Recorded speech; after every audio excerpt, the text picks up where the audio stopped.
Good afternoon. Welcome to episode 46 of the Blunt Talk Sports Podcast.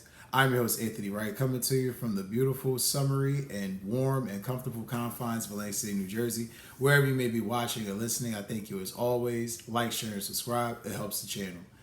Guys, I thank you so much for your patience. I do apologize. I know it's been like 8 days since I had in the last episode. I took a little bit of vacation time. I'm about to start a new job. Very excited about that. Had some things I wanted to do content-wise for the podcast. I wanted to give it a little, breathing room.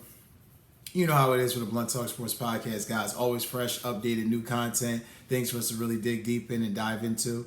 So I thank you guys for your patience, as always. And like I said, the content will be coming at you. And obviously today's the NBA draft, so we got some draft things we want to talk about and discuss today. Definitely want to get into. Definitely got some other issues I want to touch too as far as NBA free agency, kind of some NFL offseason notes, things that weren't really addressed in the last previous episode. So we're going to get the fuck to it today, guys. We're going to really address it, really make sure that we're, hitting all those points. So getting right into it, we're going to start off with a little bit of NFL news. You know, it's NFL dead season, but any news is good news when it comes to the NFL. This is coming out of the 49ers camp, and guys, you knew it was coming. You knew I was going to touch on it.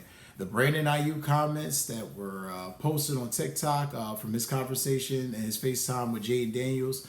You guys will see those, that caption, those quotes shortly.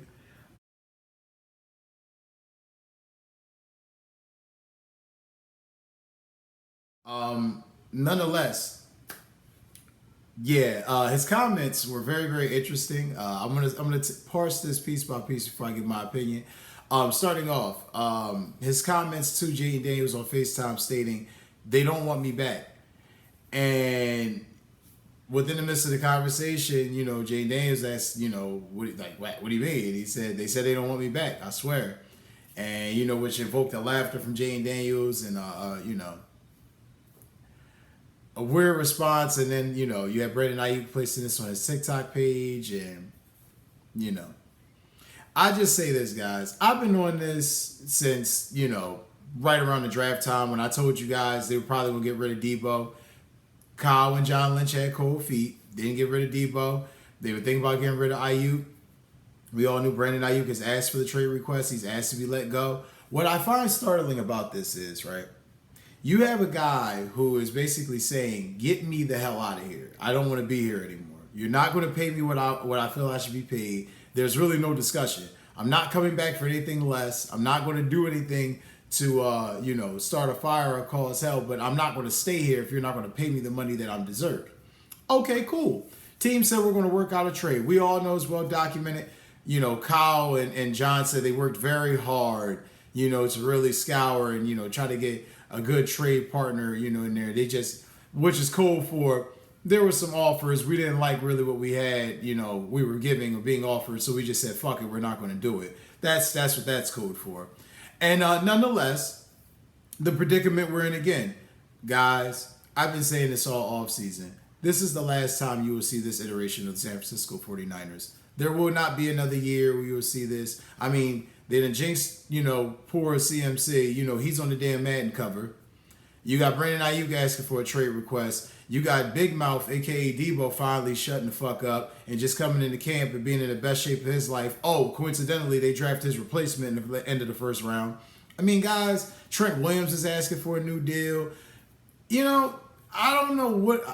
My family and friends out there that are Niners fans of the show that are Niners fans, I'm sorry to tell you this, but yeah, after this year, your best bet is pay Brock Purdy. Hope that Ricky Parasol turns into something. Hope that McCaffrey stays healthy and that you can continue to add weapons, because this whole thing is based on Kyle Shanahan's scheme. And I got bad news for you. You've gotten to 2 Super Bowls. You've been to the NFC Championship game 3 times. You haven't won a damn thing. And it's not resulting in anything. It's not resulting in anything tangible. So, be that as it may, yeah, this has been a successful ride, but this year, this 2024 season is going to be a true test into Kyle Shanahan and John Lynch's tenure in San Francisco, because we keep forgetting in the backdrop of all of this. The main reason why no one is calling for their heads is because Brock Purdy worked out. I mean, make no mistake about it. If Brock Purdy doesn't work out, then we're talking about John Lynch and Kyle Shanahan possibly being fired, do or die type seasons. But because they got Brock, it worked out. We'll see how this year plays out. We know how the media likes to play games with, oh, this guy's going to be great because he had one great year and then he has a mediocre year the next year and he's ass forever. You know how these guys do. Well, we're not even going to go into all that. But point being, Brock Purdy's going to have to show and prove again another season. And with that being said, yeah, the 49ers, if they're smart, get rid of Aiyuk before the season. Try to get something for him. Don't do this. Don't go into the season thinking, well, we're going to try to make the most out of this and, just one more time. You try to squeeze that last bit of juice out the orange, and that shit is going to be just flying all over the fucking place and disintegrating. And I just got bad news for you, San Fran. I've seen this movie before. It doesn't end well. It doesn't end well. Trade him and get something for him. Next on the list is something I also wanted to touch into. It's also another NFL news. I thought was very interesting. You'll be seeing the comments on this posted shortly too. But the Packers, very interestingly enough, the Green Bay Packers are holding a three-way competition for that kicker. Anders Carlson, Greg Joseph, and Jack Podlesny are going to be basically competing for the kicker position. Matt LaFleur made his comments, as you'll see. And those comments Matt LaFleur touched on, basically stating that, given, pretty much competition. You see teams typically do this every year, but it's no secret that why this kicker, Anders Carlson, is under fire. Anders Carlson, for those that are the uninitiated that don't know, the Packers went to San Francisco in this last playoff series within the second round, and were pretty much giving it to the 49ers. And for two missed field goals, definitely one late in the fourth quarter, could have been the difference of Brock Purdy being able to just, get downfield and score once and win the game, or him having to score twice.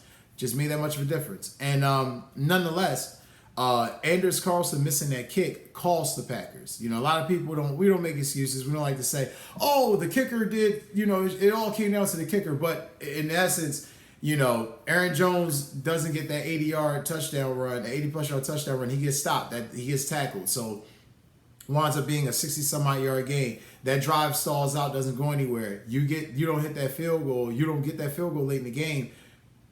Look what happens. Brock Purdy has, time to get down the field, and it's just, ball game, So I like the fact that they're giving this kid competition. Iron sharpens iron. I think kickers are a little bit touchy when it comes to things like this, because I feel like Anders Carlson, last year was last year. It was rough. It was new. It was a lot of adjustments he had to get through. I think with him having competition on him this year, he's going to step up and play better. That being said, the Packers are a Super Bowl contending team, and you can't have kicker being a weak spot when you're going to need your kicker to win you some games late in the year. And it's going to come down, to some regular season games where your kicker's going to have to win you some games. So understand where the Packers are coming from, understand where Matt LaFleur's thought process is on this, and just another thing that the Packers are doing to ensure that they're going to have a successful season and be one of the teams that I possibly believe are going to be contending for the Super Bowl in the NFC. Hopping right into some NBA news. I was waiting to get into this. Obviously, draft day, got to get to the NBA talk, y'all. Definitely want to make sure we're hopping into this. And those for you, before I go any further, I want to make sure of those of you that want to remember and reiterate, we are on Apple Podcasts. There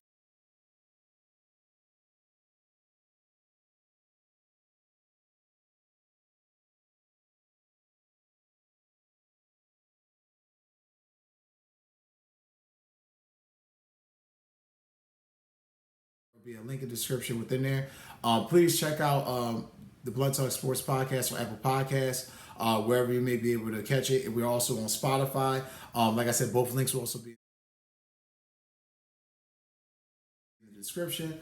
And also, I would recommend for you to definitely check out the community poll questions. There's a review that I'm going to talk about within this episode.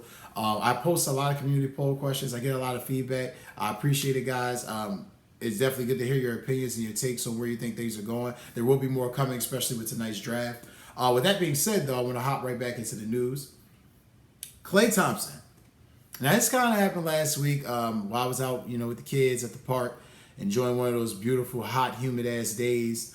I got this, popped across, one of the many feeds that we have here at the show. And Klay Thompson basically unfollowed the Warriors, seems to be heading to free agency. No secret there. Per Bleacher Report's Timothy Rapp via Shams Charania, Shams Charania stated, quote, "I'm told he is open to all external options of free agency coming up." Those quotes will also be provided shortly, you'll see. That being said, Klay Thompson's seeking a 3-year deal. He's got options from the Magic, the Lakers, and the 76ers. Early reports state OKC is a possible dark horse. I doubt that now with them having Alex Caruso, but that's also been listed as well. In a nutshell, here's my opinion. I even got to watch Draymond's comments on it, where Draymond pretty much thought that was hilarious, here's my thing, right? I see Klay's even playing for the Bahamian national team this summer, really letting his hair fly, letting it just chill. Because y'all know how Klay is. Klay's a very upfront dude. He don't really hold a lot of shit back, but he's not ultra emotional. Here's my thing though. How the fuck Klay gonna act like this when in a play-in tournament game against the Sacramento Kings, he put up 0 points in 30 plus minutes? This is fucking crazy, y'all. Y'all know I stated this on the show. He shit the bed. He shit the bed. I mean, there's no reason why. I know his resume, his tenure, his career. I know he feels like this is disrespectful what they're offering me. But in all honesty, and I'm going to touch on this within the next episode, but Malik Monk's contract, shout out to the Sacramento Kings, my team. Shout out to the Kings for getting Malik Monk signed. Great signing. 4 years, $78 million. That would have been perfect for Klay Thompson.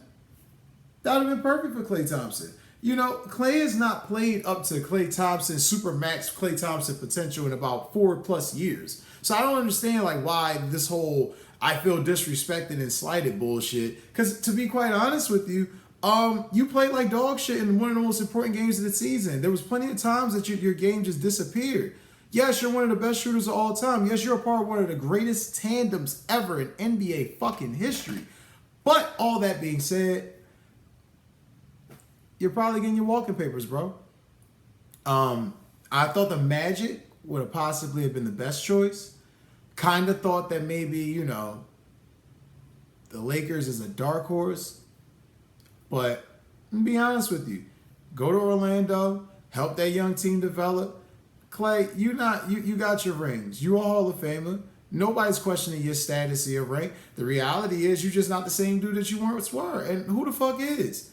But at the same time, you suffer major injuries. And you're commanding money that, is unreasonable for a guy who scores 0 fucking points in a play-in tournament game. You get what I'm saying, guys? It's egregious. It's egregious, I wish the best for Klay Thompson, though, because like I said, he is one of the greatest shooters in NBA history, and he does deserve to get paid nonetheless. But I just think that he's kind of tripping with the Warriors with this.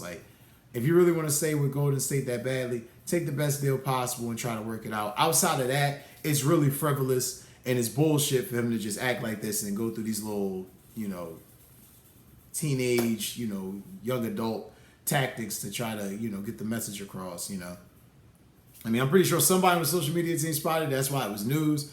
But at the same time, what fucking indication does this really have on him signing a deal or not, Get it together, Klay. You better than that, bro. You better than that. Hey, what's up? I know it sucks. The video just ended. But listen, you can catch this whole interview on Spotify or Apple Podcasts. Links are in the description. Like, share, subscribe. Thank you. Have a great day.